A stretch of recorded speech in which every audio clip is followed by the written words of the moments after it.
the Gen Crafts 12-piece metallic acrylic pouring set.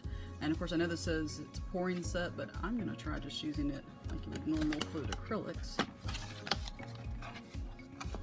And I love these are metallic. My favorite color, purple. That's so pretty. That's going to be really fun. Let's get started. So I sketched the dragon out with a white acrylic paint pen, and then I just go in and lay in all the base colors. I start going from darker to lighter, so I start with a dark green and then work up to a light green, going back and adding shadows here. This set did not come with black, so I kind of challenged myself a little bit to use just the colors from this set. So I used the copper a lot for the shadows, and then just adding more details. And here's the finished painting.